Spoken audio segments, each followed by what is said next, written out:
የተደፈረች ሴት የፍቅር ጥያቄ ጠይቃት እሽታዋን ከነገረች በኋላ መደፈሯን ሳታውቅ እንደተደፈረች ከሰው ስትሰማ ምን ይውጣል?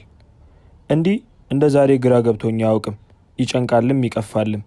እንዴት አመነችኝ? ህመሙ ያልዳነ ቁስል አለመዳኑ ሳይሆን የሚያመው ተነካክቶ ሲተው ነው። ግን እኮ የፍቅር ጥያቄን ተቀበለችኝ ማለት ፍቅረኛዋ ሆንኩ ማለት ነው። እንደ መንጋትም እንደ መጨለምም ያለ ቀን ሆነ።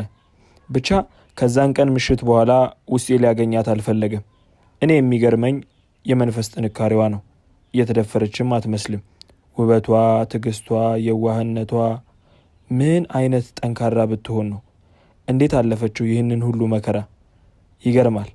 ለጓደኛዬ ለፍቅር ያሰብኳት ልጅ ብቸኝነቴን አስረስታኝ ነገ አብራኝ ከጎኔ ብትሆን ብዬ ማስባት ልጅ የፍቅር ጥያቄ አቅርቤላት ከተቀበለችኝ በማግስቱ መደፈሯን ከሰው ሰማው ስለው ጓደኛዬ ለጥቂት ደቂቃ ዝም አለና በቃ ትላንት አልፏል፣ ዛሬ አዲስ ቀን ነው፣ አብረሃት ሁን አለኝ።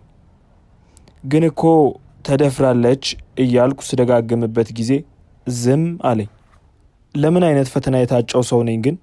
አሰብኩት እኮ አብረን ብንሆን አላፊው አግዳሚው እቺ ባለፈው የተደፈረችው ልጅ እኮ ነች፣ እንዴት የተደፈረች ሴት ያፈቅራል የሚለኝ ነው የሚመስለኝ።